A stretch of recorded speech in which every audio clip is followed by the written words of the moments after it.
অন্নপূর্ণা ভান্ডারের টাকা না ঢোকায় এবার উত্তরপাড়া পৌরসভার সামনে বিক্ষোভ, রাস্তা অবরোধ করে বিক্ষোভ প্রদর্শন করলেন মহিলারা। শুধু উত্তরপাড়া পৌরসভা না, শ্রীরামপুর এসডিপিও অফিসেও সেই একই চিত্র দেখা গেল। মহিলাদের দাবি টাকা পেলে যেন সবাই পায়, না পেলে যেন কেউ না পায়। অন্যদিকে বিধায়কের বক্তব্য, উত্তরপাড়ার বিধায়কের মানবিক বক্তব্য যে প্ররোচনায় পা দেবেন না বিজেপি সরকার, যে কথা দেয় সেই কথা রাখে। 1,60,00,000 মানুষ টাকা পাওয়া শুরু করে দিয়েছে, আপনারা কেন পাবেন না? অন্যদিকে সিপিএম নেতৃত্বের দাবি যে সাধারণ মানুষের মধ্যে ক্ষোভ তৈরি হয়েছে, ক্ষোভ কোথায় আসছে পড়বে তা আমি কি করে বলবো। দেখুন এক্সক্লুসিভ প্রতিবেদন ডিজিটাল ইন্ডিয়ান গোল্ডেন ইন্ডিয়া নিউজের পর্দায়। সবাইকে আর না দিলে কাউকে দিতে হবে না। 1000 টাকা করে কি করবে সবাইকে। ভারতীয় জনতা পার্টি যা প্রতিশ্রুতি দেয় তা করে দেখায়। নির্বাচনে প্রচার চলাকালীন, নির্বাচনের আগে যখন বাংলার মুখ্যমন্ত্রী আজকের মাননীয় শুভেন্দু অধিকারী মহাশয়, এমনকি আমাদের ভারতবর্ষের প্রিয় প্রধানমন্ত্রী নরেন্দ্র মোদীজি, স্বরাষ্ট্রমন্ত্রী অমিত শাহজি প্রত্যেকে যে প্রমিস করে গেছেন, সে প্রমিস, সে প্রতিশ্রুতি ভঙ্গ হওয়ার কোনো কারণ নেই। ইতিমধ্যে 1,60,00,000 মহিলা পাওয়া শুরু করে দিয়েছেন। তো তাহলে আপনারা কেন পাবেন না? পশ্চিমবঙ্গ সরকার শুধু উত্তরপাড়ার মহিলাদের বিরুদ্ধে যাচ্ছে, এটা যদি কেউ ভেবে থাকে বা অন্যের সিপিএম বা তৃণমূলের উস্কানিতে ভেবে থাকেন, তো আপনি ভুল করছেন। প্ররোচনায় ফা দেবেন না। আমি আছি, আপনারা আমাকে বিধায়ক বানিয়েছেন এবং উত্তরপাড়া বিধানসভায় আমি সব থেকে বেশি মহিলাদের ভোট পেয়েছি। সেই মা বোনদের বলছি, আপনারা একটু ধৈর্য ধরুন। জনগণের রোষ তৈরি হলে কখন কি হবে সেটা কেউ বলতে পারে না। তা স্বাভাবিক অর্থে মানুষের রোষ তৈরি হচ্ছে, সেইখানে কোন জায়গায় আছড়ে পড়বে সেটা এখন কি করে বলা যাবে। আপনার নাম? আমার নাম রজত ব্যানার্জি, সিপিআইএম হুগলি জেলা কমিটির সদস্য। সবাইকে আর না দিলে কাউকে দিতে হবে না। 1000 টাকা করে কি করবে সবাইকে দিন। সবার একটু সুবিধা অসুবিধা আছে, এগুলো সব মিটবে। যেহেতু পেয়ে আসছে, না দিয়ে না কাউকে দিতে হবে না। কিন্তু এইভাবে প্রতিশ্রুতি দিয়ে দিচ্ছে না, এটা তো ঠিক না। আর দেখুন আচ্ছা বড় লোকরা আছে, তাদেরকে 3 তলা 4 তলা বাড়ি, এসি আছে, সবই আছে, অথচ পরপর 3 মাস ধরে তারা টাকা নিয়ে যাচ্ছে। এটা তো ঠিক নয় না। কি বলবেন? খালি বলছে আন্ডার দ্য প্রসেস। এই প্রসেসটা কতদিনে ঠিক হবে? স্যার, নতুন সরকার 100 দিন হয়েছে সবে। সে ঠিক আছে, তাহলে দেবে না, সবাইকে একসঙ্গেই শুরু করতো। আমি পাচ্ছি না, ঠিক আছে, আমি সবাইকে একসঙ্গেই দেবো। এই কিছু মানুষ পাচ্ছে, কিছু মানুষ পাচ্ছে না, এটা তো খুব সিস্টেম বেশি হচ্ছে, ঝামেলা বেশি হচ্ছে। এই যেই শুনছে সবার ঢুকে গেছে, আমার ঢোকেনি, তখন তো সবাই হচ্ছে আমার ঢুকলো না কেন। এইভাবেই তো পৌরসভায় ভিড় হচ্ছে। এই জন্য আপনারা রাস্তা অবরোধ করলেন আজকে? সে রাস্তা অবরোধ করেছে।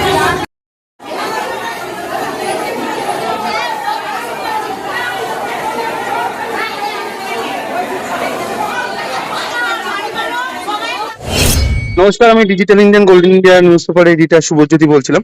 বলছি, আজকে বিভিন্ন জায়গায়, বিশেষত উত্তরপাড়া পৌরসভার সামনে দেখা গেল মহিলারা রাস্তা অবরোধ করছেন। তাদের দাবি যে অন্নপূর্ণা ভান্ডারের যে টাকা সেটা ঢুকছে না, দিলে সবাইকে দেওয়া হোক, না দিলে যেন কেউ না পায়। কি বলবেন?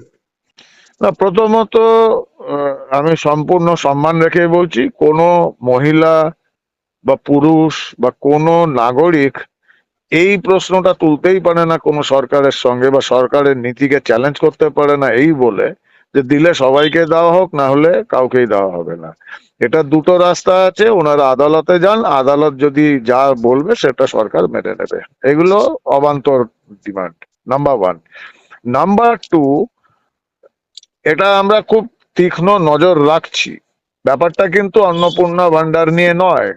মুখ্যমন্ত্রী একটা কথা খুব সুস্পষ্টভাবে ঘোষণা করেছেন, যারা যোগ্য তারা কেউ বাদ যাবে না, যারা অযোগ্য তারা কেউ পাবে না। এবার যোগ্য আর অযোগ্য এটা বিচার ইন্ডিভিজুয়াল করবে না, এটা বিচার এই ভেরিফাই যারা করছে সরকারি কর্মচারী তারাই করে দেবে, based on their visit to that particular house, এবং তারা পাওয়ার যোগ্য কিনা, কারণ তার অনেক ক্রাইটেরিয়া রয়েছে, সেই ক্রাইটেরিয়া গুলো চেক করে দেবেন। কারণ এখন অবধি যদি 1,60,00,000 মহিলা পাচ্ছেন, তারা তো যোগ্য। এবার এই 1,60,00,000 বিরাট নাম্বার, সেখানে ভেরিফিকেশন হয়েছে, ভেরিফিকেশন হয়ে তাদের ওখানে বলা হয়েছে না এরা যোগ্য, তারা পাচ্ছেন। যে 1,60,00,000 মহিলা তারা যোগ্য, আর এখানে 10 জন বলে দেবেন যে যারা যোগ্য হোক বা না হোক সবাই পেলে পাবে, নাহলে কেউ পাবে না। এসব বাজে কথা। এটা বোঝাই যাচ্ছে এটা সম্পূর্ণ অন্তর্ঘাত করার চেষ্টা করছে এই তৃণমূল, সিপিএম। ওরা কুল কিনারা পাচ্ছে না, কি করে বিজেপি কে কাউন্টার করবে, কি করে উত্তরপাড়ার বিধায়ক দীপাঞ্জনকে কাউন্টার করবে, কারণ আমরা কাজ করছি, ওরা চুরি করেছে। এখন সেইটা নিয়ে এরা জল ঘোলা করছে, ঘোলা জলে ওরা মাছ ধরতে পারবে না। আমরা জানি how to tackle this things, প্রশাসনিক ভাবে এবং রাজনৈতিক ভাবে সে পদক্ষেপ আমরা নিচ্ছি। কি মনে হচ্ছে এর পেছনে কি বিরোধীদের একটা ইয়ে থাকতে পারে, মদত থাকতে পারে? কারণ বিভিন্ন জায়গায় দেখা যাচ্ছে শুধু উত্তরপাড়া পৌরসভার রাস্তার সামনে নয়, বিডিও অফিসেও দেখা যাচ্ছে একই দিনে বিভিন্ন জায়গায় বিক্ষোভ এবং কোথাও এটা- পথ অবরোধ একই দিনে। এটা কি বিরোধীদের কোনো ইয়ে থাকতে পারে, আপনার না না, থাকতে পারে? আপনি দেখুন, আপনি সাংবাদিক, আপনার একটা অভিজ্ঞতা আছে। আপনি জানেন মানুষের মধ্যে ক্ষোভ আছে, আমরা অস্বীকার করছি না। অনেক মানুষ আতঙ্কিত, কারণ যারা অযোগ্য তারা বছরের পর বছর 1-1.5 টাকাকে হোয়াট এভার পেয়েছেন। যারা অযোগ্য, আমরা তো দেখেছি যে এর আগে অন্নপূর্ণা ভান্ডারে 2.5 লক্ষ পুরুষ অন্নপূর্ণা ভান্ডার পেয়েছে তৃণমূলের আমলে। তো এরকম বহু মহিলা রয়েছেন বা পরিবার রয়েছে যাদের বাড়িতে এসি আছে, দোতলা বাড়ি আছে, তারাও অন্নপূর্ণা ভান্ডার ক্লেম করছেন। সেটা কিন্তু মাননীয় মুখ্যমন্ত্রী পরিষ্কার বলে দিয়েছেন যে যে মহিলারা যোগ্য, এই যে ক্রাইটেরিয়া আছে সেই অনুযায়ী ভেরিফিকেশন প্রপার হচ্ছে এবং তারা একজনও যোগ্য প্রার্থী বাদ যাবেন না। আর ঠিক সেরকমই একজন অযোগ্য প্রার্থীকে টাকা দেওয়া হবে না, এটা মানুষের টাকা, করদাতাদের টাকা। দ্বিতীয়ত, এই ক্ষোভ বিক্ষোভ এটা তো পুরো পশ্চিমবঙ্গ জুড়ে হবার কথা, কোথাও তো হচ্ছে না সেরকম ভাবে, শুধু উত্তরপাড়ায় কেন হচ্ছে? তৃতীয়ত, যে যদি সাধারণ মানুষের বিক্ষোভ হতো, যেটা আপনি কারেক্টলি পয়েন্ট আউট করেছেন, যে সাধারণ মানুষের বিক্ষোভ, তাহলে একসঙ্গে বিডিও অফিস, উত্তরপাড়া পুরসভা, কোন্নগর পুরসভা, রাস্তা অবরোধ, এই যে সংগঠিত ভাবে একটা অর্গানাইজ করা প্রতিবাদ, সেটা কিন্তু রাজনৈতিক দল তাদের পেশি শক্তি, অর্থ শক্তি এবং দুর্বুদ্ধি দিয়ে করে বেড়ায়।